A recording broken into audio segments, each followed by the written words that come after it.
अस्सलामुअलैकुम वरहमतुल्लाहि वबरकातुहू। माशाअल्लाह, जो तजवीज़ सीखने और कुरान पाक पढ़ने का जो तरीका सीखने के लिए हमने जो सीरीज़ शुरू की है उसकी बहुत तारीफ़ें मिली, बच्चों ने उसको अच्छे से लिया। और पहला ऐसा कोई सीरीज़ है या पहली ऐसी कोई वीडियो है जिसके नोट्स बनाने का अगर रिकॉर्ड देखा जाए तो 99% रहा है। मतलब 99% बच्चों ने नोट्स बना लिए हैं माशाअल्लाह। सिर्फ 1-8% बच्चों ने थोड़ी सी लापरवाही की, तो उनका भी इलाज करेंगे इंशाल्लाह किसी ना किसी तरीके से। खैर, बहरहाल उम्मीद यही करूंगा कि आज के वीडियो के भी नोट्स उसी तरीके से बनेंगे जिस तरीके से पिछले वीडियो के बने, बल्कि उससे अच्छे तरीके से बनेंगे। और आज का वीडियो थोड़ा शॉर्ट रखने की कोशिश करेंगे क्योंकि अपलोडिंग में फिर दिक्कत आती है, तो थोड़ा सा समात फरमाइएगा। और सभी बच्चों के लिए है ये, जो बच्चे पढ़ना सीख चुके हैं, कई बार कुरान पाक मुकम्मल कर चुके हैं, वो भी इस वीडियो को हल्के में ना लें। कई लोग इसे सोचते हैं कि यार ये अलिफ बा ता सा तो ही पढ़ा रहे हैं यहाँ पे सर, तो अलिफ बा ता सा सर मखरज की अदायगी देखिए, इतने सालों से हम पढ़ रहे हैं ना, हम भी सोचते हैं कि हमारे और अच्छी तरीके से मखरज अदा हो। तो आप इस चीज से बेफिक्र रहिए और बिल्कुल सीरियसली लीजिए इन वीडियो को। छोटे छोटे सबक बहुत ही ज्यादा कामगर होते हैं, पावरफुल होते हैं, तो हल्के में ना लें। आज के सबक की वीडियो देखते हैं। क्या है आज का सबक? ओके, लास्ट टाइम हमने देखा था हरफों की बड़ी शक्ल, ये रही ये ऊपर, और अब हम देख रहे हैं हरफों की छोटी शक्ल। आप लोगों के जो स्कूल में एबीसीडी आप लोग पढ़ते हैं उसमें भी दो तरह की एबीसीडी होती है, एक होती है कैपिटल, एक होती है स्मॉल। तो यही समझ लीजिए कि ये है लेटर्स जो हैं, ये कैपिटल है बड़े, और ये जो नीचे दिए गए हैं ये है स्मॉल। ठीक है, स्मॉल लेटर पहचानना बहुत ही आसान है। ये आपको दिख रहा है ऊपर जीम बना हुआ है, इसको आधा काट दिया तो यहाँ पे बन गया आधा जीम। अब ये स्मॉल लेटर पहचानना इसलिए जरूरी है क्योंकि जब हरूफ बनता है उसको मिला के लिखते हैं तो ज्यादातर यूज किए जाते हैं स्मॉल लेटर। ये आपके इंग्लिश में भी है और हिंदी में भी है और यहाँ पर भी है, तो इसको पहचान लेना है हमें अच्छी तरीके से। आवाज वही निकालना है, ऐसा नहीं कि छोटा लेटर हो गया तो आवाज का मखरज अलग कर सकते हैं, नहीं सर।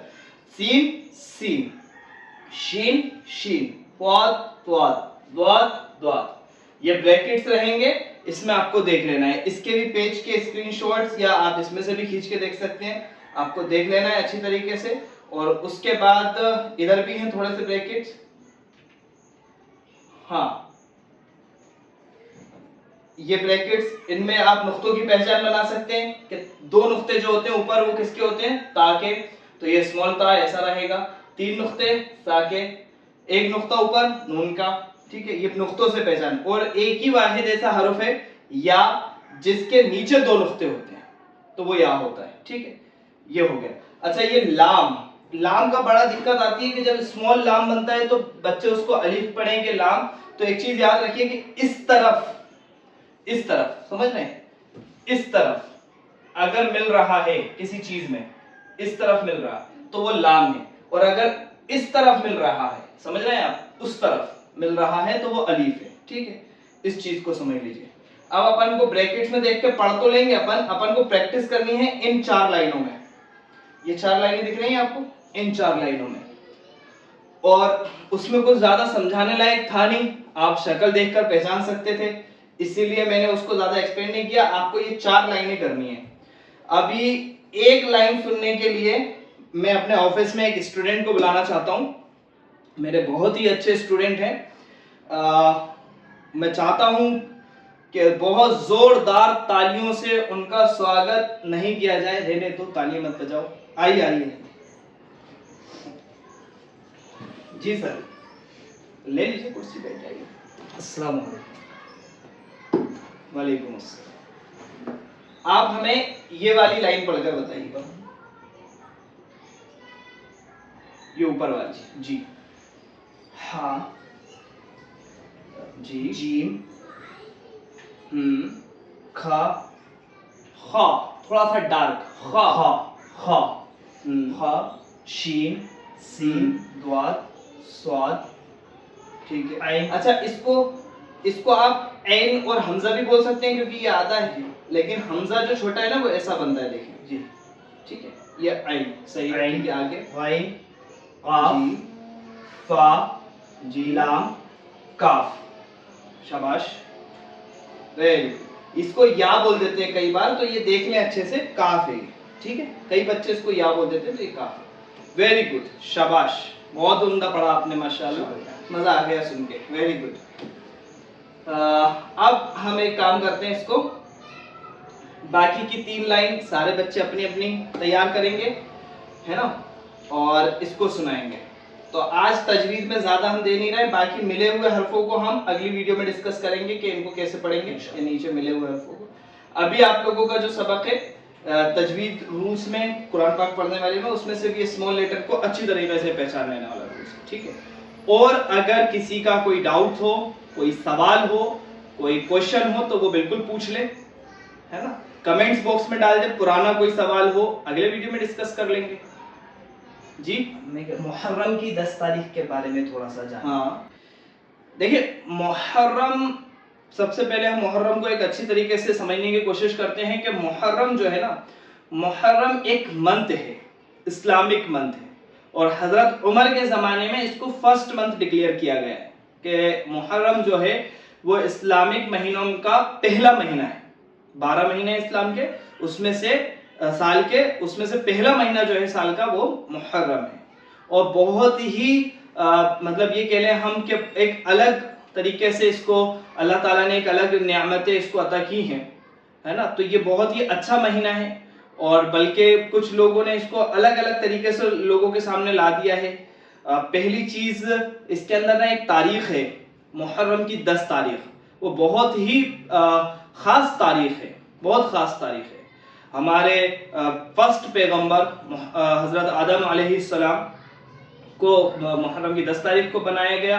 उसी तारीख मुहर्रम की 10 तारीख को ही हजरत आदम अलैहिस्सलाम की तौबा कबूल की गई, और हजरत याकूब अलैहिस्सलाम को हजरत यूसुफ अलैहिस्सलाम से मिलाया गया। मुहर्रम की 10 तारीख को हजरत नूह अलैहिस्सलाम की कश्ती ठिकाने पर लगाई गई मुहर्रम की 10 तारीख को। और बहुत सारे ऐसे कई फैसले अल्लाह तबारक व तआला ने, बेहतरीन फैसले जो है वो मुहर्रम की 10 तारीख को किए गए हैं। तो इसलिए वो बहुत खास तारीख है ना। और उस दिन आप सल्लल्लाहु अलैहि वसल्लम ने रोजा रखने का भी हुक्म दिया है कि आशूरे का रोजा रखा करें। पहले की कौमें भी रखती थी, तो पहले की कौमें और हम में थोड़ा सा फर्क रहे, इसलिए अल्लाह के नबी ने हुक्म दिया कि उसके आगे या पीछे एक रोजा और जोड़ दिया करो, ताकि दूसरी कौम से हमारी मुशाबहत ना हो, मिले नहीं हम उनमें। तो या तो 9 और 10 रख लो, या 10 और 11 रख लो। तो 17 जुलाई को हमारे यहाँ मुहर्रम की 10 तारीख है, तो उस पे हमें इंशाल्लाह हम रोजा रखें, जिसको अल्लाह ताला ने ताकत दी है, हिम्मत दी है। बहुत अच्छा रोजा है, बल्कि इसके बारे में तो कई जगहों पर रिवायत आती है कि पिछले 1 साल के तमाम गुनाह माफ कर दिए जाते हैं। तो बहुत ही बड़ी बात है और बहुत ही खास दिन है।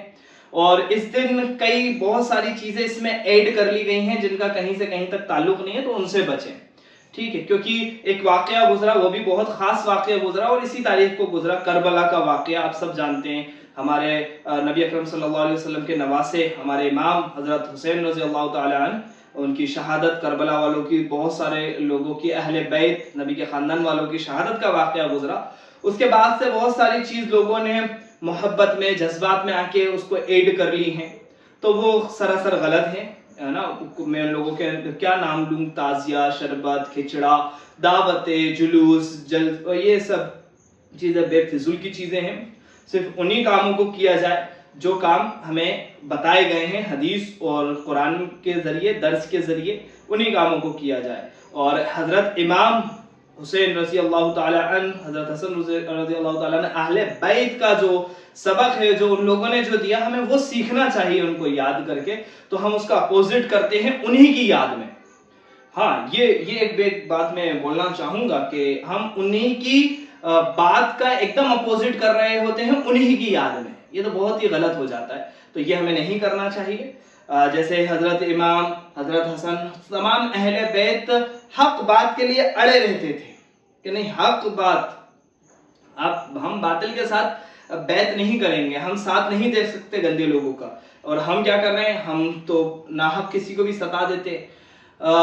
जंग के मैदान में, करबला जैसी जंग के मैदान में किसी की नमाज नहीं छूटी, और हम आज मुहर्रम की 10 तारीख को उन्हीं के नाम पर क्या कर रहे हैं, नमाजें छोड़ रहे हैं, कज़ा कर रहे हैं, छोड़ रहे हैं।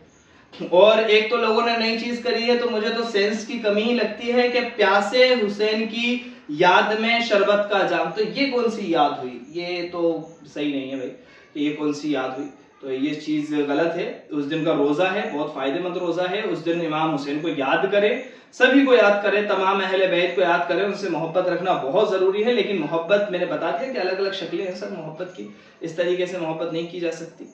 ठीक है, उनके उनके बताए गए रास्ते पे चले। उन्होंने एक जालिम, या हम कह लें कि गलत का साथ नहीं दिया।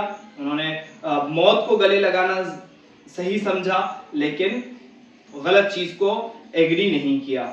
नमाजें नहीं छोड़ी उन्होंने जंग के मैदान में भी। हम तो सिर्फ उनकी याद में जो है कि नमाजें छोड़ दे रहे हैं। तो इस चीज पे हमें काम करना है, इंशाल्लाह हमें उन्हें याद करना है, अहले बैत से मोहब्बत रखनी है। और मुहर्रम की 10 तारीख बहुत खास तारीख है, इसके फैसले और इसमें इबादतों को बढ़ा दे, नमाजों को बढ़ा दे, रोजा रखें। और शाम को जब दस्तरखान बने तो ऐसा नहीं कि कोई दावत के लिए कोई स्पेशल चीज बनाए, जो चीज बनी हो उसको ही थोड़ा ज्यादा बनाए, ताकि दस्तरखान वसी, ये पहले से ही दस्तरखान वसी करने का हुक्म है।